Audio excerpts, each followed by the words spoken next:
Somewhere beneath the deserts, the mountains, and the frozen tundras of our planet lies a black liquid that has toppled kings, started wars, and redrawn the borders of nations. It has no ideology, no flag, no allegiance, and yet every empire of the 20th century bent its will to possess it. Admirals traded coal for it. Dictators invaded countries for it. Presidents shook hands with desert kings aboard warships because of it. It flows through pipelines like blood through veins, and wherever it surfaces, blood of another kind often follows. This is the story of oil, not as a commodity, but as a weapon.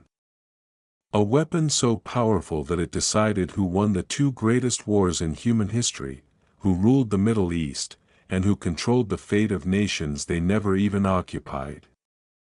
From a muddy well in Pennsylvania to the burning oil fields of Kuwait, from the palaces of Tehran to the war rooms of Washington and Berlin, this is the untold anatomy of power, the geopolitics of oil.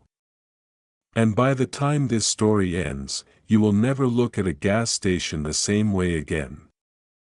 In the autumn of 1859, in a quiet valley in northwestern Pennsylvania, a former railroad conductor named Edwin Drake supervised a wooden derrick sunk 69 feet into the earth. When oil finally bubbled to the surface, few understood that they had just uncorked the 20th century. For millennia, petroleum had seeped from the ground in scattered pools, used sparingly for medicine, lamp fuel, and waterproofing. But Drake's well transformed it from a curiosity into an industry, and within a generation, that industry would transform the shape of global power itself. The first empire built on oil was not a nation, but a company. John D. Rockefeller's Standard Oil, founded in Cleveland in 1870, devoured refineries, pipelines, and railroads with ruthless efficiency, until it controlled nearly 90% of American oil refining. Rockefeller understood something that presidents and kings would only later grasp: whoever controlled the flow of oil controlled the arteries of the modern economy. Kerosene lit the cities of the world, and Standard Oil's tankers carried it from New Jersey to Bombay, from London to Yokohama. Governments watched uneasily as a private corporation amassed wealth rivaling that of nations. In 1911, the United States Supreme Court broke Standard Oil into more than 30 companies, but the fragments, Exxon, Mobil, Chevron, Amoco, would go on to shape world affairs for the next century just as powerfully as the whole once had. Meanwhile, across the world in the Caucasus, another oil frontier was rising along the shores of the Caspian Sea. By the 1890s, the city of Baku, then part of the Russian Empire, was producing more oil than the rest of the world combined. Forests of derricks crowded its skyline, and the black smoke of refineries hung permanently over the city. Baku's oil fed the industries of Russia and financed revolutionary movements that would later reshape the 20th century. A young Georgian radical named Joseph Stalin cut his political teeth organizing oil workers in its refineries. Oil was no longer simply fuel for lamps. It was becoming the bloodstream of industrial civilization, and the men who controlled it were beginning to realize its strategic weight. That realization crystallized in Britain, in the years before the First World War, through the ambitions of a young politician named Winston Churchill. As First Lord of the Admiralty, Churchill made a decision that would alter the course of global history. He ordered the Royal Navy to convert its fleet from coal to oil. Oil-powered ships were faster, required smaller crews, and could refuel at sea, a decisive advantage over coal-burning rivals. But Britain had no oil of its own. It would need to secure supply from abroad, and its gaze fell upon a barren stretch of southwestern Persia, where in 1908 prospectors from the Anglo-Persian Oil Company had struck a gusher at Masjed Soliman after years of costly failure.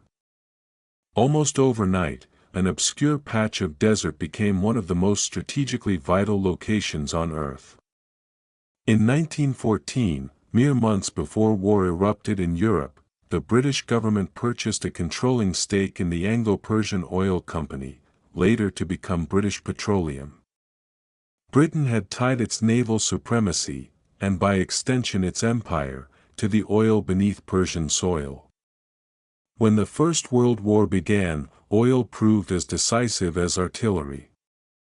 Trucks, tanks, and aircraft, all fueled by petroleum, moved troops and supplies with a speed and flexibility no horse-drawn army could match.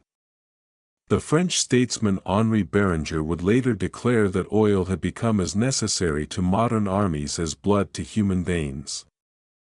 Germany, lacking secure oil supplies, struggled to fuel its war machine and watched its offensives falter as fuel reserves dwindled.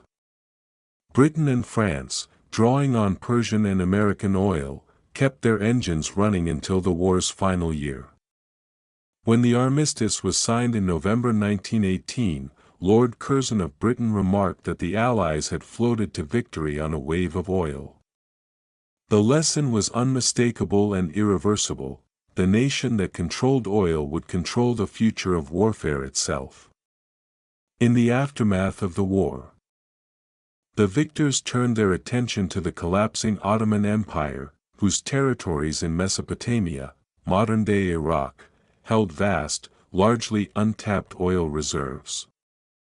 In 1928, British, French, and American oil interests, alongside the Armenian entrepreneur Calouste Gulbenkian, signed the so-called Red Line Agreement, drawing a boundary around the former Ottoman lands and pledging that none of the signatory companies would develop oil within that zone without the others' consent.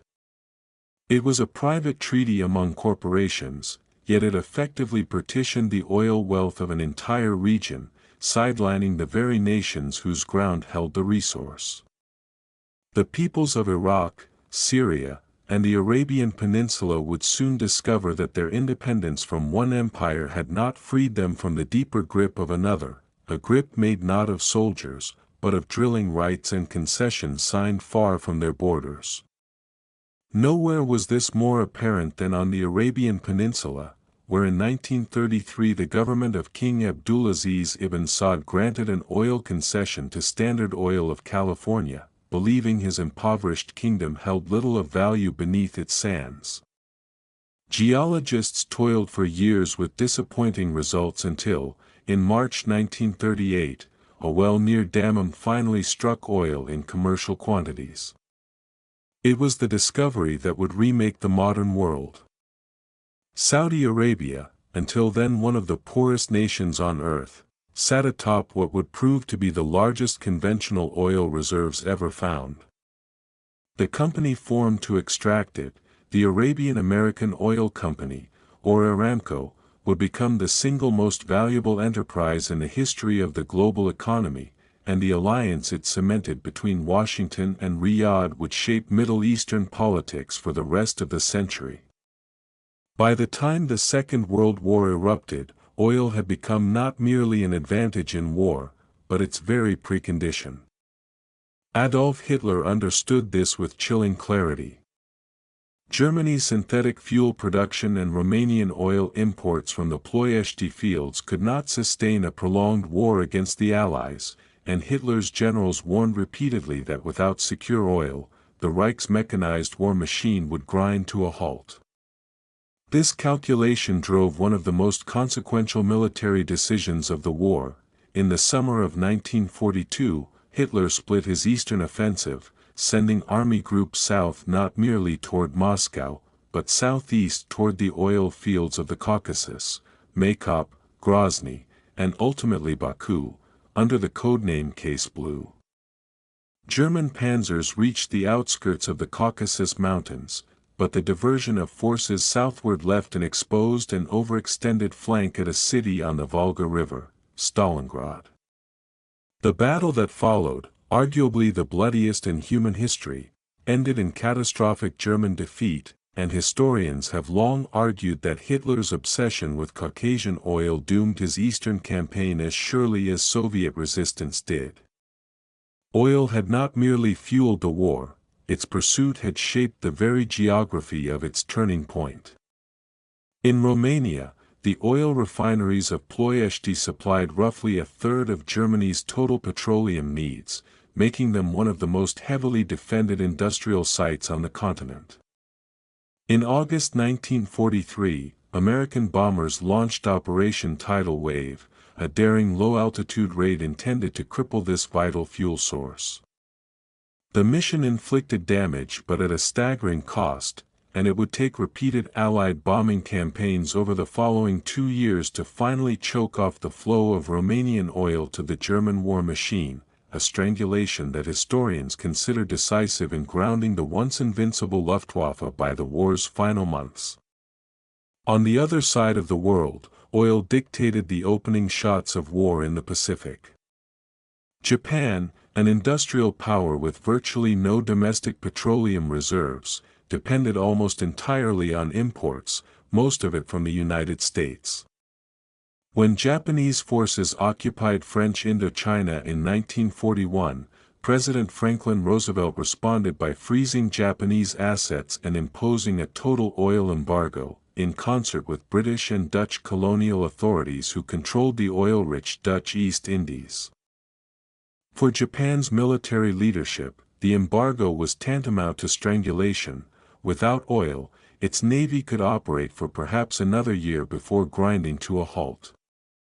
Rather than submit to American demands to withdraw from China and Indochina, Japan's high command gambled on a preemptive strike intended to buy time to seize the oil fields of Southeast Asia before its reserves ran dry. On the 7th of December 1941, Japanese carrier aircraft struck Pearl Harbor, an attack whose deepest root cause was not territorial ambition alone, but the desperate arithmetic of a nation running out of fuel.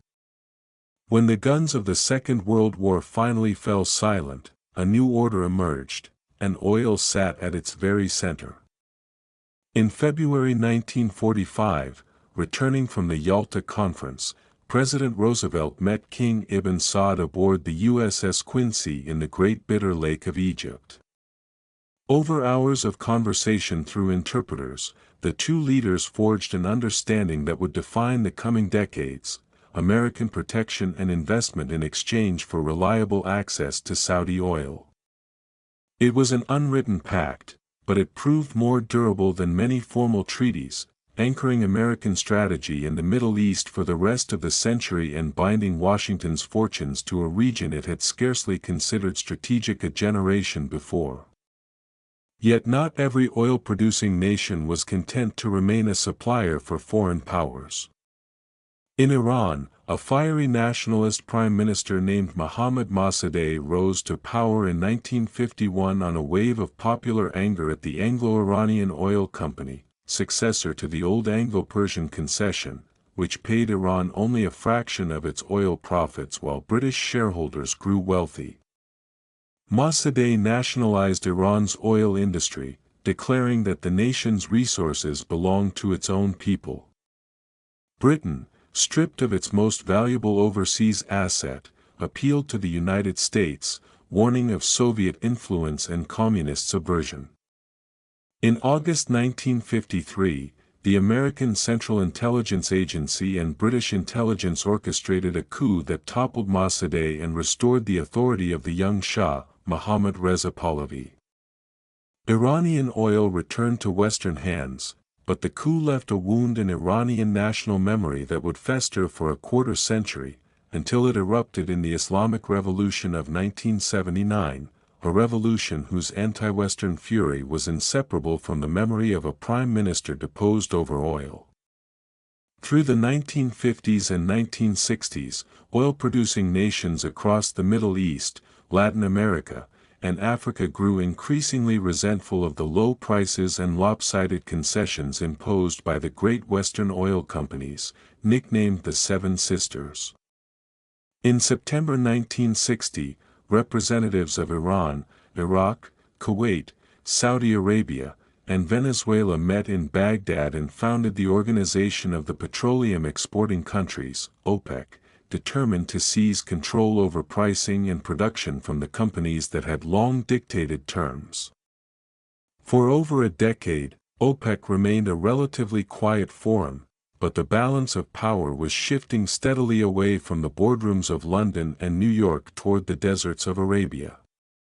That shift became unmistakable in October 1973, when Egypt and Syria launched a surprise attack against Israel to reclaim territories lost in the 1967 war. When the United States moved to resupply Israeli forces, the Arab members of OPEC retaliated with a weapon far more devastating than any army.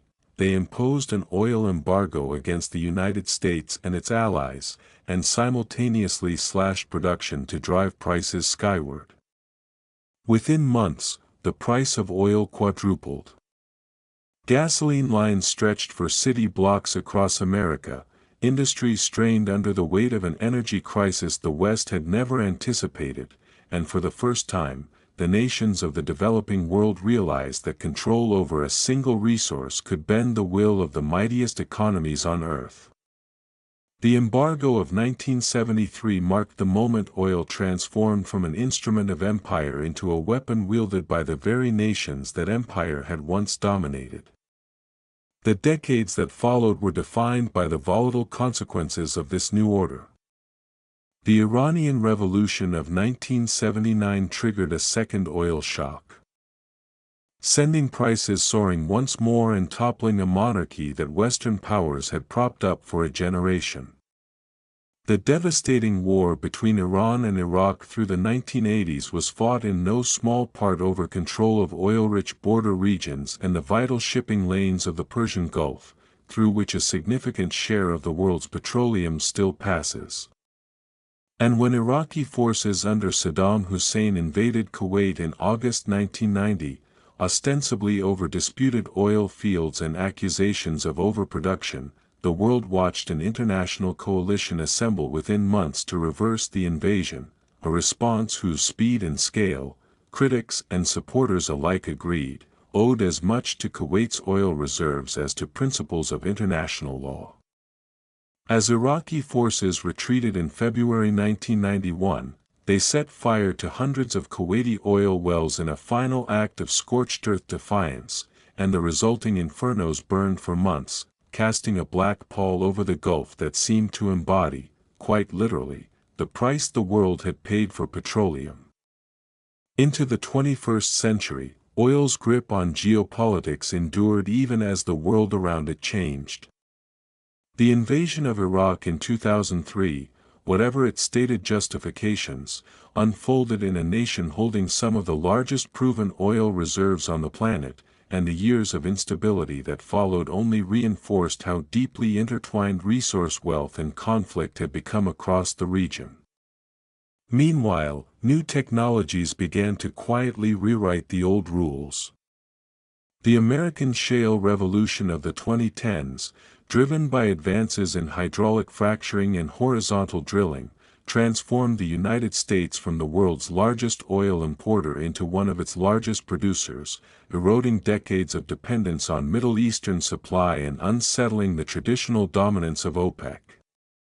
Russia, meanwhile, leaned ever more heavily on its vast oil and gas reserves as instruments of state power, using pipelines to Europe as both economic lifeline and political leverage, a strategy whose consequences would reverberate through the following decades of European energy policy. And yet, for all its transformations, the fundamental truth uncovered at that muddy Pennsylvania well in 1859 has never faded. Oil remains the circulatory system of the modern world, powering its armies, its economies, its ambitions, and its rivalries. Empires have risen on its promise and fallen on its scarcity.